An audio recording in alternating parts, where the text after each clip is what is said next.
Good morning, welcome back. It is bright and early, and this weekend is hopefully the weekend that we put the motor in the car.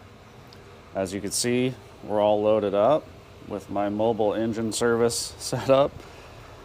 Got the hoist, motor, there's a trans in there, headers, radiator, cab's full of parts. We are going to gather up just a few more things, a bag of tools, and then head over to the other shop and see if we can't finally make it a complete car again. All right, so we're over here at the side shop with the roadrunner. First things first is we got to get some things unloaded and knock some cobwebs off of this thing. It's a little bit of a process to get the hoist out, the engine out. I've been attacked by spiders and cobwebs, and I hate that. First order of business when this thing runs is to drive it back to the house and wash it. These plywood sheets are the false floor for our engine hoist, so we have something to roll on. And then what I'll do is I'll back my truck up, get the hoist off, expand it out, spin it around, yank the motor out, turn the whole thing, and that's our first order of business, is setting that thing in here.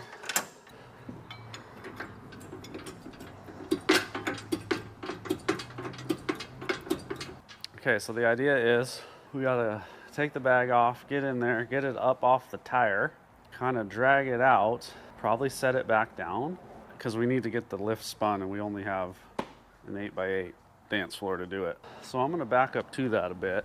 Someday we'll have a big enough shop where everything's at home and I got concrete. But for now, we make do with what we have, which is 2 sheets of plywood and an engine hoist I modified to go on a receiver hitch. Which isn't, I mean, you guys should do that. It makes it easier than putting it on a trailer or lifting it up.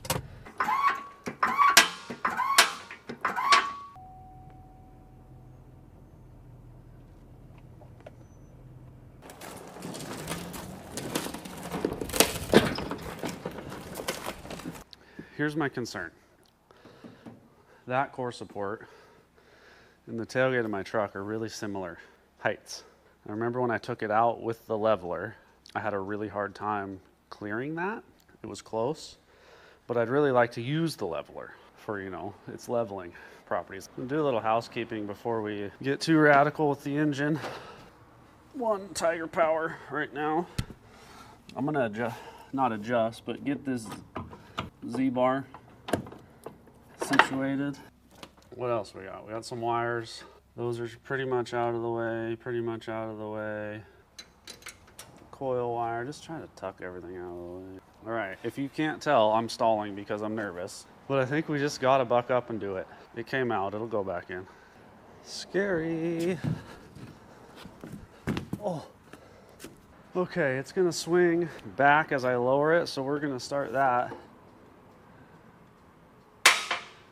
Well, would you not make that noise? See here's where the leveler would be really handy. So it's not gonna go straight down. I gotta have it. So we're gonna have to rethink this. It's gotta come back out for a minute. Yeah, I don't see another way to do it. I need the leveler to be able to tip it down and sneak the bell housing in. Now, I didn't film it when I took it out, but I'll tell you what I did. I'd take all the air out of the front tires and get the nose down as low as I can. I got the back in the air already. So I've since filled them back up. I'm gonna dump the air out of these and do whatever I can. These heads are a little taller, it might be enough to get it up there. It's gonna be tight. We might have to level it over. But let's make it as easy on ourselves as we can. So I'm gonna take and kill this spider, because I hate it. And take all the air out of both fronts, get the nose down as low as it'll go. Got our air down for as much clearance as we can get. Leveler hooked up, shoulder stretched out. We're gonna give her another shot here.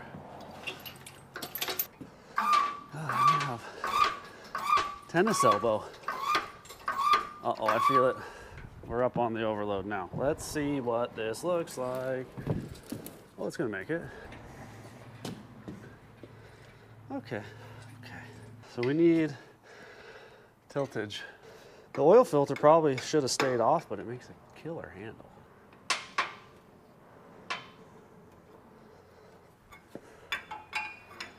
More tiltage.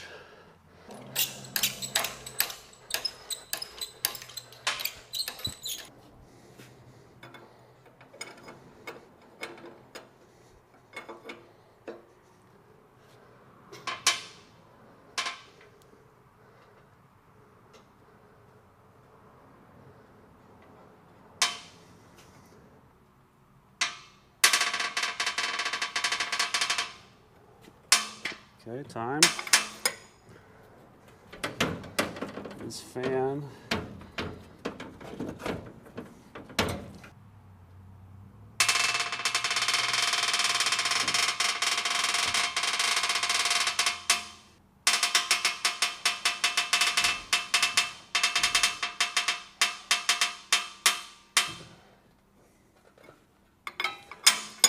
Look, progress is being made. We're gonna have to take some of that twist out of it now. It's gonna hang up on the pan, I think. And my angle is so aggressive right now.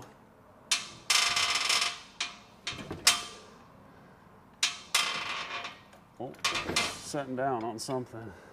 Yeah, I need to come back up a bit and get some of that angle on it. Got an idea.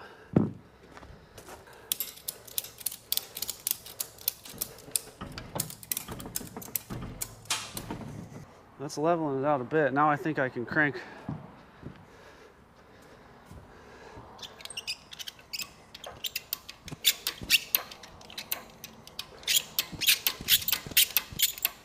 Something like that. This should be pretty loose now. So now I think I can come straight down a little bit more. Oil pan's touching the cross member. Figure it out. How's it look over here? This thing sits low in the car. To get it to clear the pan, I think it might have just fallen off the K-member. A little bit of that might help. Whoa, that was big movement. Oh, it's because we're clear of the pan. Okay, fantastic. That motor mount's about ready to fall in. Oh God, that's so close. Come on.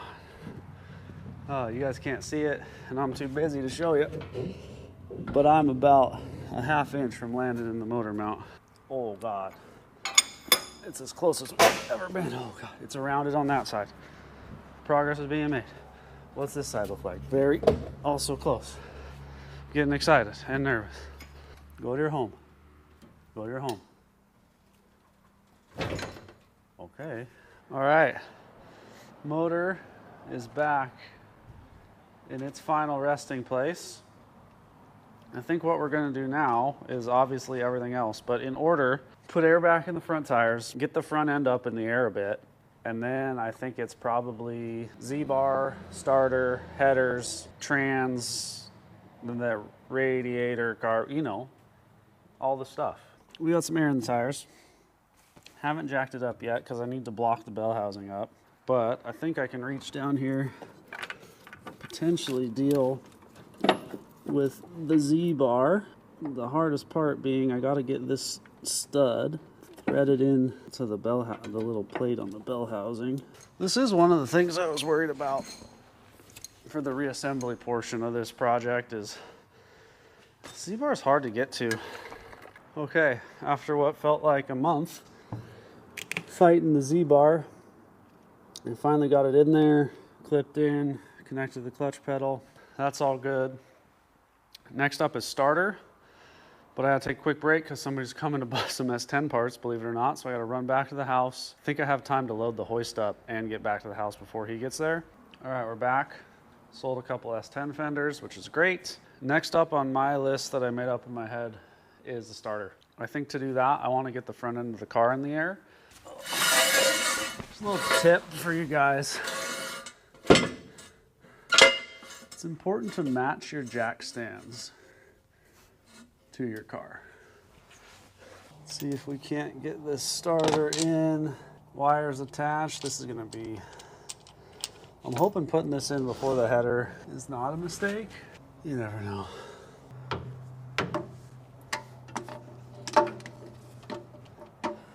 Should go something like that.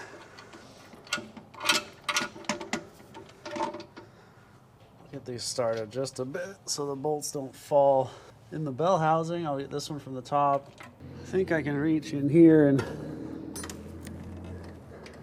get all these wires on the stud. I guess I'll just live my life 1/8 of a turn at a time. Okay, next is headers. A little bit nervous about them. I put the plugs in just to kind of seal everything up. I think that's a dangerous move to leave them in when we're trying to hang headers, so I'm going to take this side out. We'll get our gasket, our header. I think it should come up from underneath, but we'll find out. I can already tell this isn't happening with the starter in, so I'm going to take it back out. I had to jack the front of the car up a little bit more.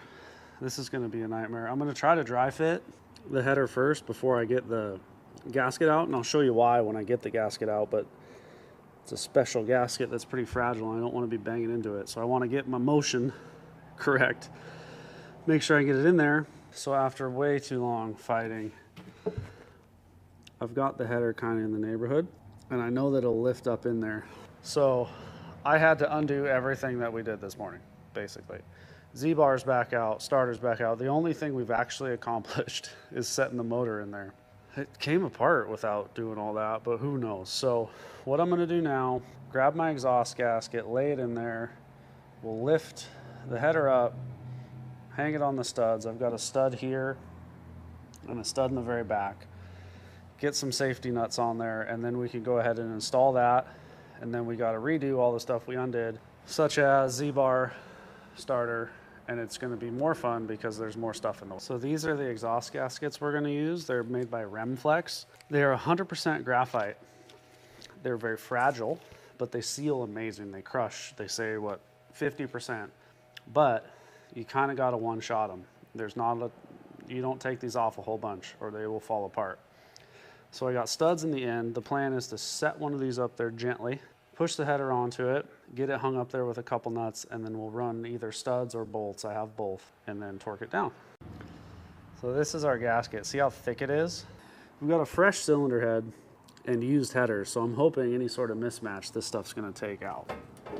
If we gently put our header on, get a couple nuts on it so it doesn't fall off and mess our gasket up.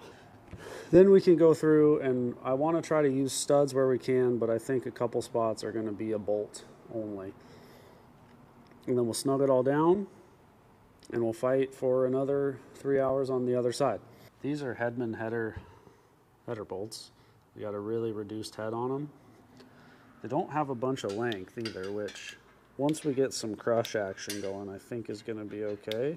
I'm already not looking forward to putting that Z-bar back on. When I took this motor out, it was before I started the channel, and I fought seized header bolts for like 3 days. I did all the wrong things. I had the air hammer out, I had the die grinders out, and it was these two. Everything else came out, no drama. But I told myself when it's time to go back together, we better anti-seize these a bit.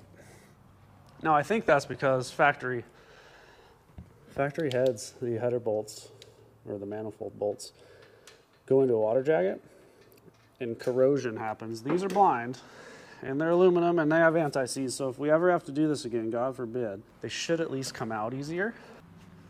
Update. Got the starter in. Got the Z-bar back in. Header's still loose. I need to bolt that back in again. Now, when you guys watch this, it's going to look like I did all this in a couple minutes. Seconds, even. Believe me when I tell you it's 3 hours. And it was a fight. I don't know why it's so tight in here. You can't do a starter with the header on the car. The Z-bar gets in the way. It's a nightmare. I lost my watch. I lost my hat. I've been battling. But we got it. We got the driver's side. I think the passenger side has less shit. It should be easier, but I don't know. Here we are on the passenger side of the vehicle. This side was a bunch easier. Wheels all the way to the left, comes up from underneath, which we needed a win like that. I am beat. So we got our gasket on, get our header on. Same deal, couple couple studs on the outside to kind of hang it. Bolt access on this side is worse is this pipe that comes up and over, you gotta really sneak them down in here. We'll use quarter drive stuff for that. It'll be a little bit tough, but feeling okay. One thing at a time. Still haven't even put the trans in. That's the next thing. If we get the trans in, the rest up here, lower the car down so it's not so high, shouldn't be too bad. So let me grab some more bolts and some anti-seize and we'll see if we can't get them in there. I'm happy we have headers, like, you know, hot rod stuff. But if any of you Mopar guys out there have manifolds, I get it. I really, really get it. These are the nicest ones for a Mopar too, TTIs. They're supposed to fit the best. After what we've been through today, I can only imagine what an ill-fitting set is like. Okay. Headers installed. What a fight. It's starting to look like a real motor again. I don't know what's next. I don't know if I should slam the plugs back in it. Actually, I do. I'm not going to. I want to spin this over with no plugs in it, no fuel pressure, no fuel even connected, to build oil pressure before we fire it for the first time. So I'm going to leave the plugs out. The next big thing is a transmission. I don't know if I have that in me today or not. Found my hat. Got the trans out of the truck. It's currently dripping gear oil. Let me grab something for that. I think it'd be empty by now. I'm not sure that I got that in me today, but what I do have in me is I'm gonna put the new throw-up bearing in and then kind of see how we feel. Maybe we'll try to get that big boy up in there. That way tomorrow would just be, you know, accessories, radiator, the rest of the exhaust, stuff like that. Welcome to the belly of the beast. New throw-out bearing. I'm gonna try to reach up there and get this clipped in. I'm gonna come around this jack stand. Too close, maybe. Throw-out bearing's in there. Did we try it? All right. I decided to give it a couple tries today. Maybe it's just gonna fall into place. If that's the case, then great. If not, we're gonna come back tomorrow. I feel like my screw is bound up pretty good.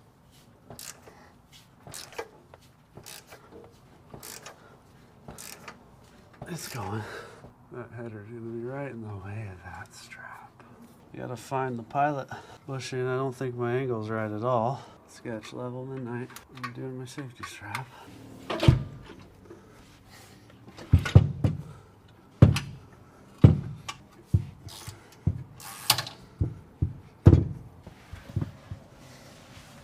That under the trans move makes me nervous as shit. I feel like the back of the trans needs to come up, but it's hitting here. It's got to go in enough to clear the shifter on this cross member. That's what's fighting us right now. Oh, the throw-up bearing came off. All right, I'm done for the day. I'm filthy, I can smell myself. So we're gonna clean up, jack up the back of the trans so it doesn't hang here on the motor mounts all night. And we're gonna be back in the morning. We'll see you then, bright and early, hopefully. We still have a ton to do. Good morning. It's the next day early, before 8, which is nice. Don't worry about the neighbors as much over here because they're not my neighbors. Order of operations today, trans. That's the biggest thing. First, we gotta look at our clutch fork Z-bar linkage a little bit.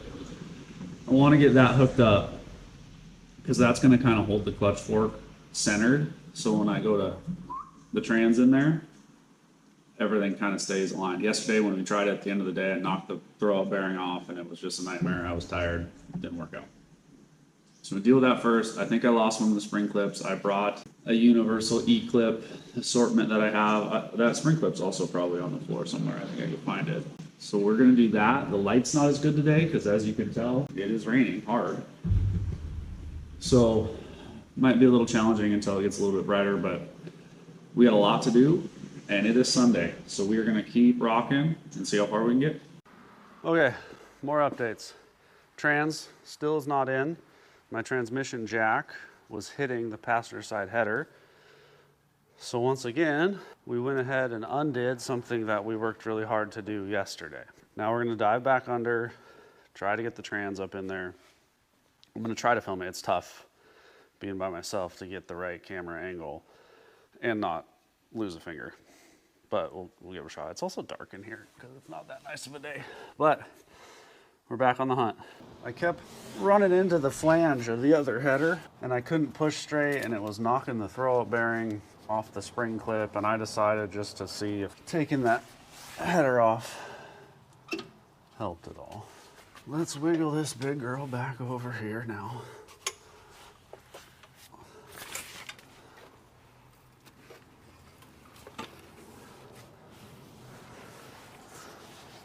can't wait to be done laying on the ground. Okay, room is greatly improved. What are we looking like here? Ow. My light just fell and hit me right in the ear. All right, transmission is installed. Bolts are tied up there. What a fight. I apologize. I couldn't do that many things at once. But the plan now is we're gonna get my floor jack over here, support the tail shaft, get the trans jack out, and then we're gonna sneak the cross member up and get that bolted up. And then we gotta reattach like the linkage for the fork and stuff like that, and put the header on, I guess. So let me grab some bolts, a cross member, rearrange some jacks, and we'll get this back up all the way so the motor hangs level. Coming in with the trans cross member. I don't exactly remember which way is which, but it must be like that. That goes something like that.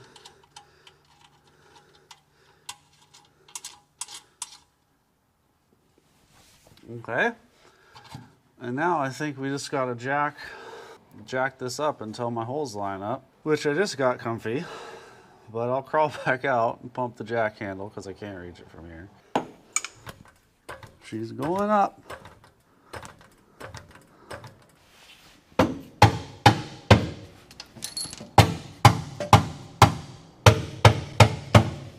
We'll get that one through at least.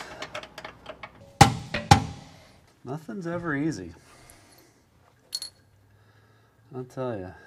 Next up is driveline, which I left under here. That part's the easy part. Then we'll come to the back. I don't remember a lot of things, one of them being what size these hold downs are. I'd like to start everything by hand, if possible. This is a brand new driveline that my dad had made right before I got the car. Hopefully we're in neutral. Of course not. There we go. Don't fall on the mouth. If I remember right, they only want like 20 foot-pounds on these, which always seems like just so little, but they are fine thread.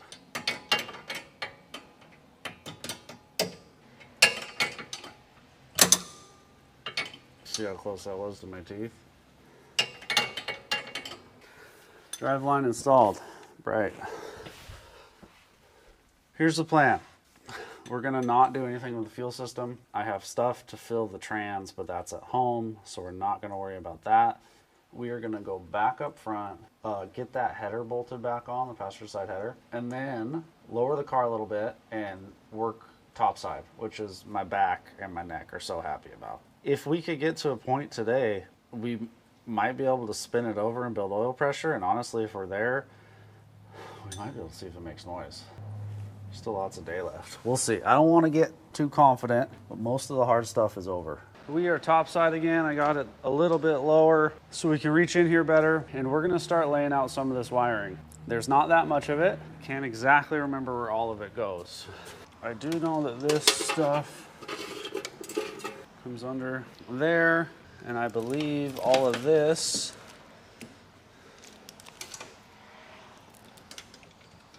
it might come this way or it might come that way, so we'll kind of lay it in place. A lot of the things are pretty clear, like this little oil pressure sensor obviously goes right here. So we're just going to start picking away at the easy stuff. We'll put the alternator on.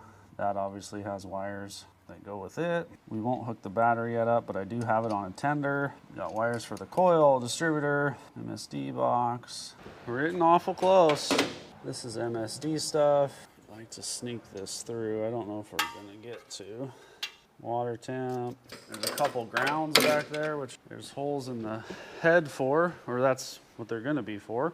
This alternator is a jumbled mess of spacers that I can't exactly remember how they go.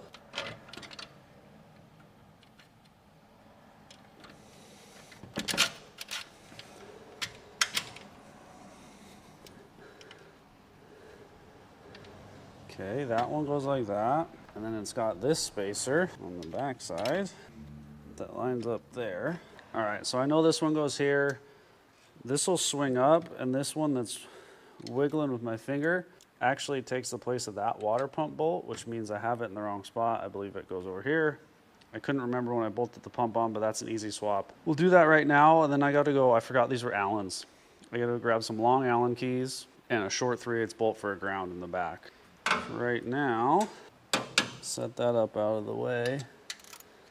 Get this one out. Put it over here, which I was kind of wondering why there was no bolt there. Now this should swing over and pick that up. Got the appropriate stuff to drive these now. So we can go ahead and get the radiator, or sorry, the alternator bolted up, and then we can continue wiring. This is our adjuster. We probably will have to mess with that. Back here, this is a ground, which we're gonna worry about that in a little bit. For now, we know that this green wire plugs into here. Those are taped off, and I think we'll leave them that way. Then this is our bat stud, and that's gonna power this, which is the coil, and this big unit, which goes back to the battery. Now, what else is coming out of this? This is just for like, some of this might be fans. I know those two little ones are the coil. So I know these two go to this coil, which is, you know, barely bolted on there. This stuff here, I don't remember where it goes, and I don't have a picture. It looks like factory-ish connectors. I'm wondering if it's like horn or something, because I don't have a horn right now. I got the beep beep horn in the trunk. I haven't put it in. So I'm wondering if this stuff was just here, but I'm gonna go ahead and hook up what I know is right to the coil, and I think I'll just kind of leave the rest of this tucked away. I didn't really intend on having the car apart this long when I took the motor out. Just remember, I thought I was just doing head gaskets. So my recommendation would be don't make that same mistake and just go ahead and take all the photos. You never know. Things always take longer than you plan for, as we have proven over and over. And that way you got a little reference material. All right, so I do have an old picture of this, and it's got this green wire going under the valve cover right here. Next thing on our list is we're gonna sneak the water pump pulley in. Stopped raining, it's getting hot again. I feel like while we got access, maybe we should just go ahead and throw the belts on too. All right, things are getting real. We're putting belts on. Okay, that's crazy loose. Should be able to stretch it out using our little turnbuckle here. Okay, that's good enough for us. Belts on. One thing that is nice about this car, one belt. Don't exactly remember how this went in there. This is a Jegs aluminum unit. It's got mounting holes, come from the front, and I think the fan picks it up too. That's where it goes. I can see the holes. Now it had these little spacer standoff deals, and I don't know why. Did they space it out? Why would we do such a thing? It really kind of seems like what they did though.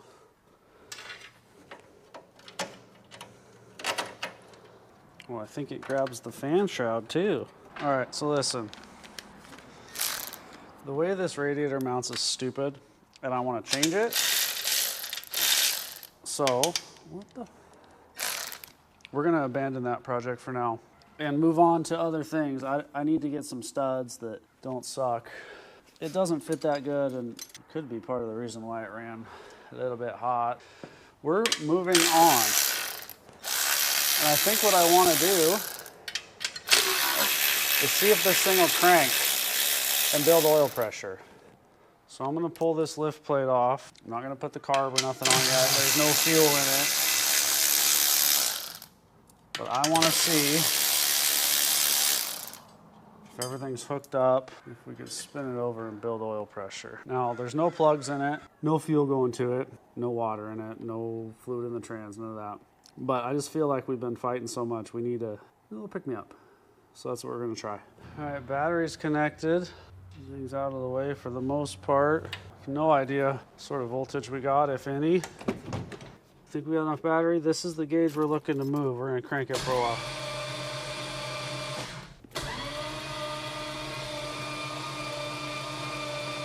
There we go.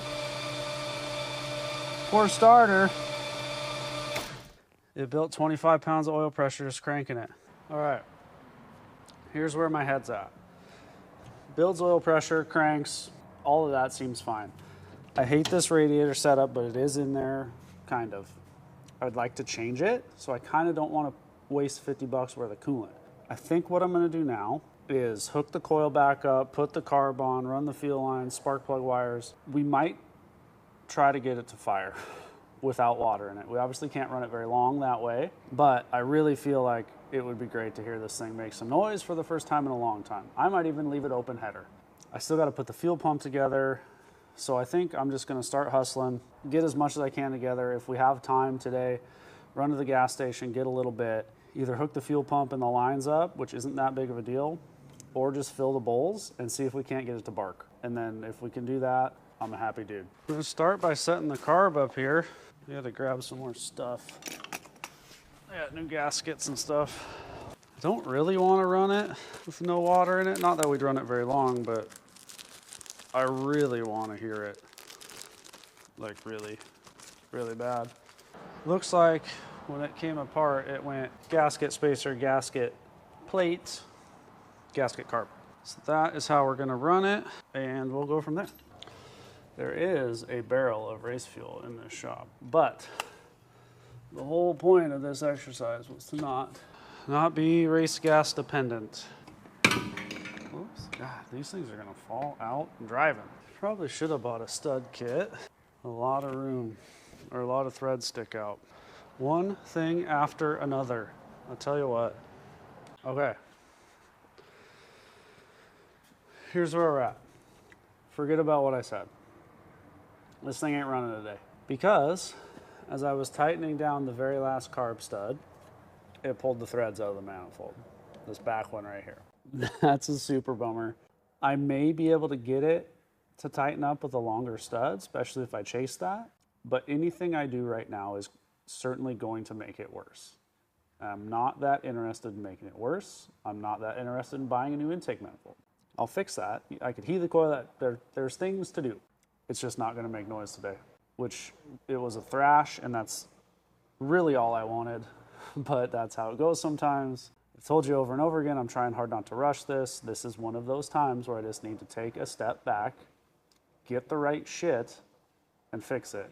Instead of trying to make it work for a YouTube video, this car is more important than that. We got a lot done. Don't forget to follow along, and please subscribe if you want to hear this as bad as I do, because that is the plan for next week. See you there.